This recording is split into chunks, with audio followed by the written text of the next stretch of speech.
Ladies and gentlemen, good evening and thank you for tuning in to Canal Algérie's Nightly News. On to the headlines. The President of the Republic receives the Russian Deputy Prime Minister Dmitry Patrushev. The President of the Republic receives the head of Al Mustaqbal Front and the delegation accompanying him. Algeria, Italy promoting bilateral relations and developing mechanisms to fight organized crime at the heart of the visit of the Interior Minister to Italy. In the history window tonight, hundreds of thousands of Africans uprooted from their land by colonial France to rebuild a ruined country after World War II.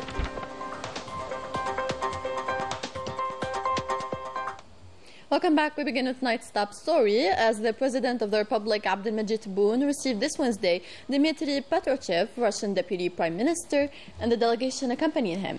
The audience took place in the presence of the Principal Private Secretary to the Presidency of the Republic, Balam Balam, the Minister of Agriculture, Rural Development and Fisheries, Yusuf Shorfa, and the Ambassador of Algeria to Russia, Boumediene Guenned. Similarly, the President of the Republic, Abdelmajid Tebboune, received the President of Al Mustaqbal Front Party, Fatah Bouteflika, as well as a delegation accompanying him. The audience took place in the presence of the Principal Private Secretary, Balam Balam, the Advisor to the President of the Republic, heading the General Directorate of Communication, Canal Sidi Said. Let's have a listen to the statement made by the head of Al Mustaqbal Front Party. اليوم بشرف استقبال من طرف السيد رئيس الجمهورية باسم قيادة وإطارات ومناظري جبهة المستقبل. We met today the President of the Republic on behalf of our party. It was an opportunity to listen to the President's views regarding the social and the economic changes and the ensuing challenges at the national and international levels. The President displayed the will to move forward with the help of all citizens, the political elite and the main actors to adhere to these reforms, believing in the potentialities that Algeria has to be in the lead, and the attempts being made is the perfect illustration of the current situation. Algeria can be a driving force. We are optimistic. We expounded our views clearly to the President of the Republic. The President is updated of all the details. He is confident that the Algerian people can face all these challenges with a series of achievements. The President is fulfilling the commitment he had made previously to face up the enemy's plans. In our party, we adhere to these ideas intended for reform. We have to abide with. The President is trying to display a better performance as part of his commitment, while other countries' leaders are endeavoring to affect the other nations and the country's security. Algeria never meddled in domestic affairs of countries. Algeria is moving forward, and we have to be aware of the current situation with a national commitment.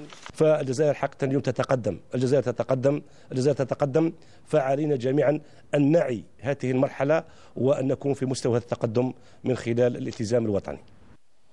In a press release, the U.S. Department of State reaffirmed that the phone call between the Secretary of State Marco Rubio and the Minister of State, Minister of Foreign Affairs and National Community Abroad and African Affairs, Ahmed Attaf, evoked the strong partnership between Algeria and the United States to promote peace and stability and security at the continental and international levels under the leadership of the President of the Republic, Abdelmajid Tebboune. The communiqué noted that both parties discussed the implementation of the ceasefire in Gaza and the release of hostages, in addition to Algeria's contribution in providing humanitarian aid in Gaza. Both ministers also discussed means to promote cooperation in economy and energy in a way that benefits both peoples, as well as the efforts of the fight against instability in the Sahel region. In his capacity as a special envoy of the President of the Republic, the Minister of Communication, Mohamed Maziane, was received this Wednesday in Malabo by the President of the Republic of Equatorial Guinea, Teodoro Obiang Nguema Mbasogo.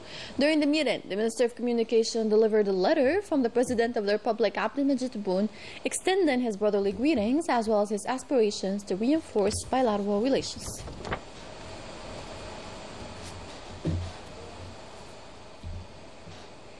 The Minister of State, Minister of Foreign Affairs, and National Community Abroad and African Affairs, Ahmed Attaf, received on Wednesday the Deputy Assistant Secretary General for Political Affairs and Security Policy of NATO, Javier Colomina, on an official visit to Algeria. The meeting was an opportunity to review the state of dialogue and cooperation relations between Algeria and NATO and to have an exchange of views and analysis on a set of issues of common interest, notably security challenges in the Euro-Mediterranean space and the developments in the Middle East and the Sahara region. During this visit, the second session of the political dialogue between Algeria and NATO was held. Following the meeting, the NATO Deputy Assistant Secretary General had this to say. De stabilité, notamment pour la lutte contre le terrorisme. Algeria is a major partner in the security and stability issues, notably in terms of counter-terrorism. We tackle these challenges, notably in the Sahel region. That keeps attracting our concern. It is a priority challenge for our organization and the majority of our allies. The political dialogue that we have with Algeria is going well. We are trying to make it deeper as well as military cooperation since 2 decades. It was launched in 2000. Entre nos militaires a avancé très bien pendant les dernières 2 décennies. Elle a été lancée dans l'année 2000. Il y a plein d'activités qu'on fait conjointement. We have plenty of common activities that we are doing together. Our plan of action is to make them deeper. I think the conclusions of my visit are positive. I think I will be back to Algiers in a regular way and with pleasure. I am here. Les vues sont énormément positifs et j'imagine que je serai de retour d'une façon plus régulière à Alger. C'est toujours avec plaisir que je suis ici. The Minister of State, Minister of Foreign Affairs and the National Community Abroad, Ahmed Attaf, received a phone call from the Foreign Minister of the Kingdom of Netherlands, Casper Schildkamp. On the occasion, both ministers reviewed the friendship and cooperation relations between both countries and to look for means to promote it to higher levels, notably through the sign-in during the upcoming meeting of the Joint Governmental Committee on a roadmap to enhance cooperation in traditional fields such as energy and agriculture, and expanding it to other areas such as startups, renewable energies, led by green hydrogen. In this regard, the Dutch minister expressed his country's willingness to share its considerable expertise in green hydrogen in the framework of promoting structural projects that Algeria is working on in cooperation with European partners. In other developments, the Prime Minister Nadir Al-Arbawi chaired a meeting devoted to studying means to enhance energy efficiency through reviewing the different ongoing projects and suggested measures to gradually diversify energy. The government also reviewed the progress in the implementation of the roadmap to reduce the time it takes for ships to dock at ports and process goods upon import, and listen to a presentation on ways to developing communication services, especially with regard to the measures taken regarding communication and internet technologies. The government also listened to a presentation on the results of the public health institutions, twinning system, and studying proposals aimed at developing it in light of the positive results recorded in the field of facilitating access to health care, especially in the southern regions and high plateaus.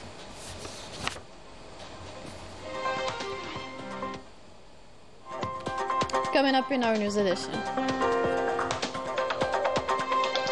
Morocco faces an unprecedented socioeconomic crisis, and the country ranks in the top 20 indebted countries globally, according to the IMF.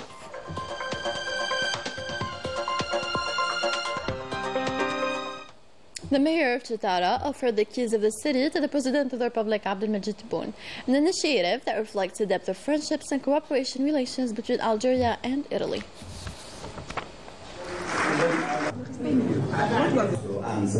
Anche al mio Repubblica, questo è il futuro e questi due, il signor direttore generale della polizia algerina ha voluto accompagnare ma i forti legami di amicizia che uniscono i nostri. della Monica باسم جميع المواطنين يسلم إلى فخامة الرئيس عبد المجيد تبون رئيس الجمهورية الجزائرية الديمقراطية الشعبية مفاتيح المدينة كتعبير عن الامتنان العميق والتقدير الكبير للعلاقات القوية من الصداقة والتضامن والتعاون الذي تجمع بين شعبينا ليستمر هذا الرابط قويا ومزدهرا للأجيال القادمة. In In the framework of strengthening their strategic partnership, Algeria and Italy are taking unprecedented steps in the security field. After the meeting of the two countries' interior ministers in Rome, the Algerian delegation visited one of the most prestigious international training schools, thus marking a concrete step in the Algerian-Italian cooperation. After high-level discussions in Rome, it is now time for implementation. The Minister of the Interior and his accompanying delegation visited the International Training School of Caserta this morning, an institution where security forces from several countries, including Algeria, are trained in techniques to combat organized crime, drug trafficking, and cybercrime, security challenges that directly affect Algeria and the entire Mediterranean basin. Our visit to this prestigious international school is part of the efforts we emphasized yesterday with my friend Matteo Piantedosi, aimed at alleviating the burdens faced by citizens on both shores of the Mediterranean. For several years, Algeria and Italy have been cooperating in the field of security. The Caserta school plays a key role in this partnership, offering specialized training to law enforcement agencies from both countries, a collaboration that keeps growing stronger. Collaboration is essential for all countries, especially as mentioned earlier, crime spreads across the globe. It is not only a local problem, so it is important and necessary to have a close cooperation. Quindi è importantissimo ed è necessaria la stretta collaborazione. Algeria is already engaged in a training program with this school, a program benefiting numerous senior national security officials, which is expected to expand further, as confirmed by the head of the Algerian police. We have long collaborated with the Italian police in training. 31 police officers have trained at this school where they received high-level specialized training. We are currently working to increase the number of candidates who will be trained here to strengthen their skills in combating all forms of crime, particularly cybercrime, drug trafficking, terrorism, and all aspects of organized crime. Security cooperation between Algeria and Italy is thus entering a new phase with a special focus on training and the exchange of expertise. This new dynamic reflects the commitment of both countries to strengthening the fight against transnational security threats. Let's talk back now to another chapter of the colonial France, where for decades hundreds of thousands of Africans were torn from their homeland and exploited to their last drop of sweat to rebuild a country in ruins after World War II. More details with me, Sadila Balaman.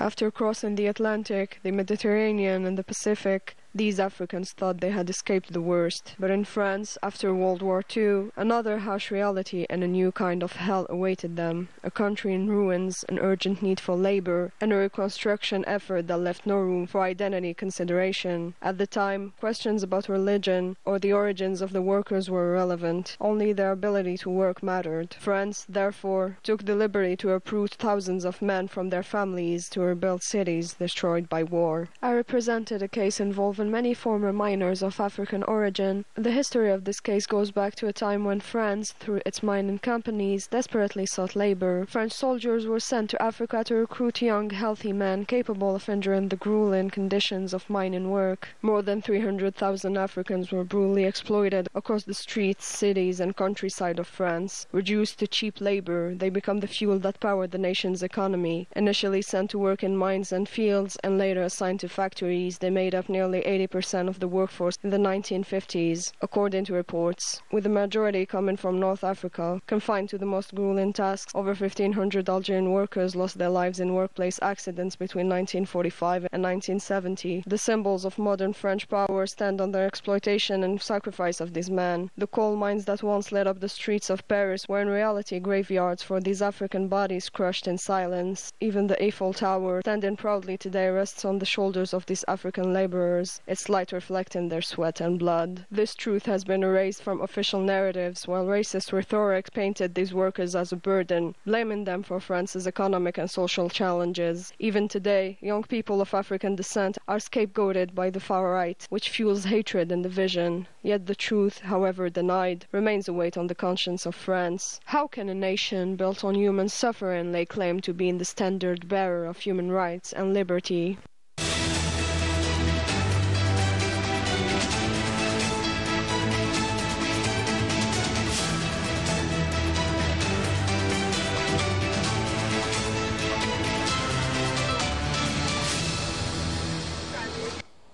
On to the operational report of the People's National Army's activity in the past week. In the context of the fight against terrorism and during two operations in Tamnaras and Borj Mukhtar in the 6th military region, detachments of the PNA recovered 5 Kalashnikov submachine guns, a quantity of ammunition and other items.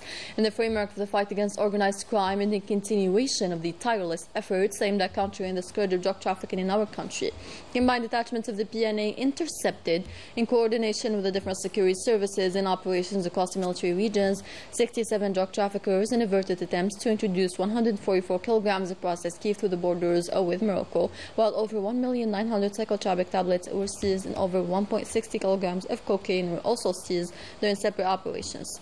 In Tamnaras, Borj Mukhtar, Janet and Salah, detachments of the People's National Army arrested 400 individuals and seized 42 vehicles, 172 generators, 98 jackhammers, 3 metal detectors, as well as quantities of mixture of raw gold and stones, explosives, detonation tools, and other equipment used in illegal gold mining operations.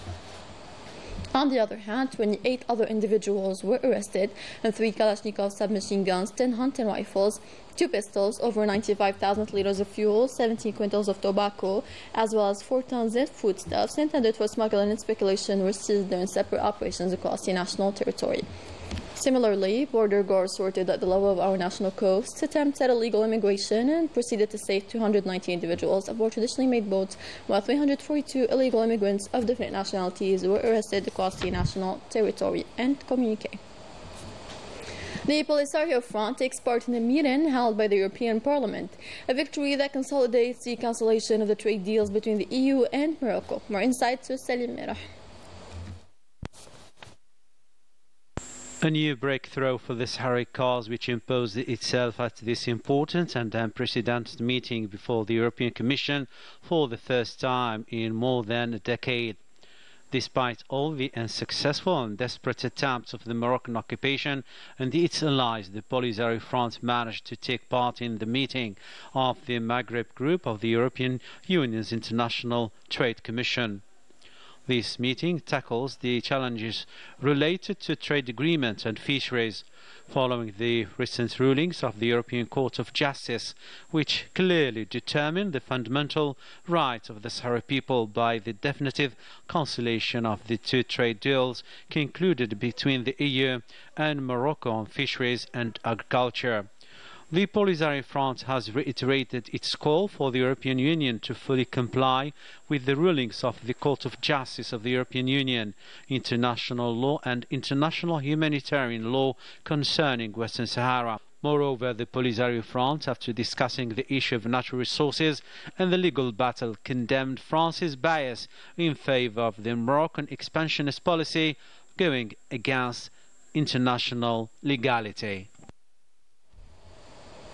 Morocco now ranked among the top 20 indebted countries in the world, according to the IMF and the African Monetary Fund, with a deficit exceeding $110 billion. More indications with Salim Miroh once again. All indicators are alarming. The Moroccan economy is on the brink of collapse. The latest official figures reveal an explosion of the country's foreign and domestic debt. According to an official report issued by the International Monetary Fund, IMF, and the African Monetary Fund, the amount of debt and deficit has exceeded $110 billion, an amount standing for the debt of several African countries combined. The situation is critical and the population is bearing the brunt, especially the vulnerable social categories that represent the majority of Moroccans. With an agonizing economy, social implosion is in the offing, according to observers and analysts. Have a look at families living in tents and makeshift shelters without any means or hope for a better future.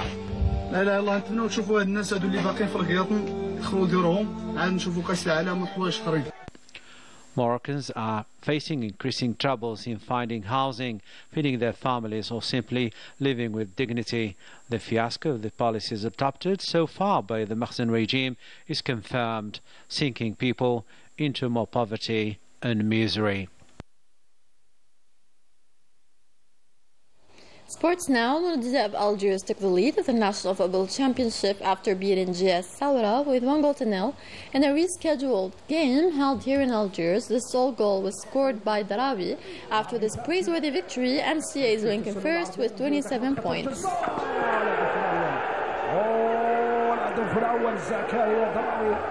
المدافع الأيمن القادم من الخلف